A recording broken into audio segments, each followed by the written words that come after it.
Welcome to our conversation about the multiple intelligences created as a theory by Howard Gardner. Howard Gardner questioned the idea that intelligence is a single entity, that it results from a single factor, that it can be measured simply via IQ tests. Traditional measures like IQ tests typically only account for linguistic, logical, and spatial abilities. According to Gardner's theory of multiple intelligences, humans have several different ways of processing information, and these ways are relatively independent of one another.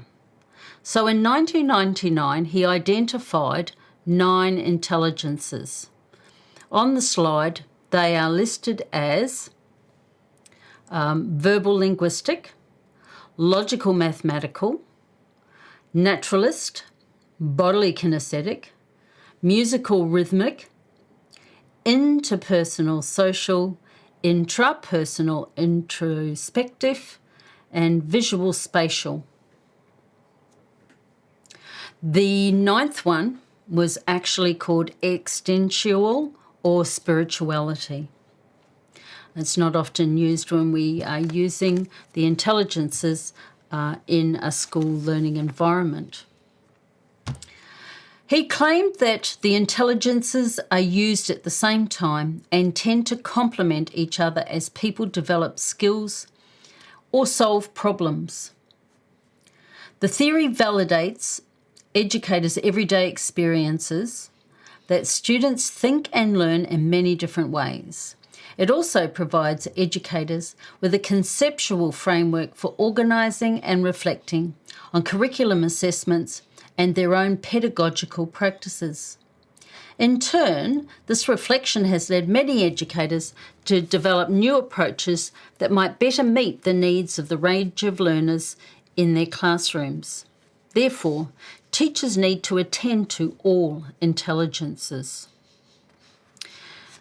Traditional schooling used and continues to use mainly linguistic and logical teaching methods. It also uses a limited range of learning and teaching techniques. So many schools still rely on classroom and book-based teaching, much repetition, and pressured exams for reinforcement and review. A result is we often label those who use intelligences like linguistic and mathematical logical as bright.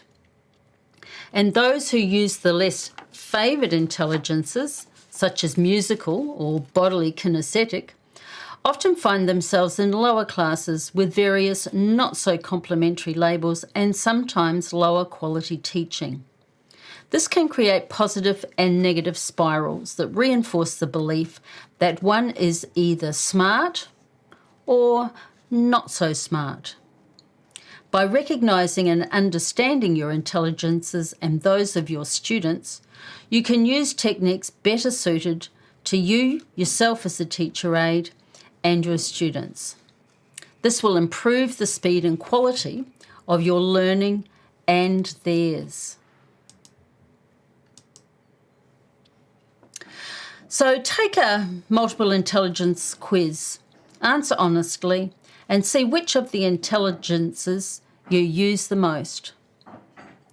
While I often vary in my scores, there are 2 anomalies. Musical rates high and logical mathematical low. This isn't to say I'm a talented musician, nor that I do badly with maths, although I don't do so well either with maths. It's more than that. Musical is also about discerning sounds, pitch, tone and rhythm, of which I learnt a lot as a child, reciting rhymes, chanting number facts, singing songs and using beats to read words. Logical mathematical is also about quantifying and hypothesizing.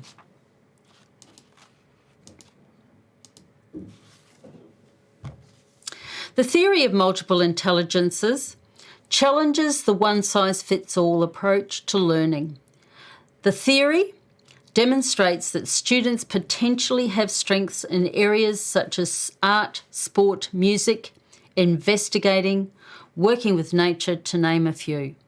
These skills are in addition to the more traditional strengths in literacy and numeracy that have previously influenced how students are taught in the classroom, or where these have potentially placed limitations on them.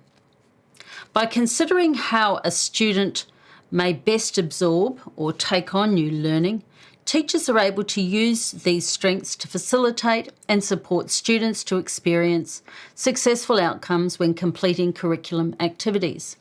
For example, a child who is bodily kinesthetic learner is expected to achieve more success when given the opportunity to combine learning with physical movement. So using a jump rope to complete a spelling practice activity where each jump from the student, they say a letter from the word that they are spelling, is going to help a student to learn faster and at a better quality level.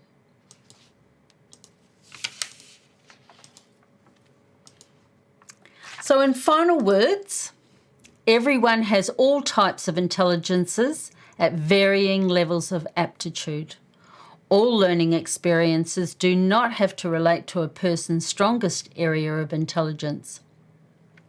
Learning is fluid and complex, and it is important to avoid labelling students as one type of learner.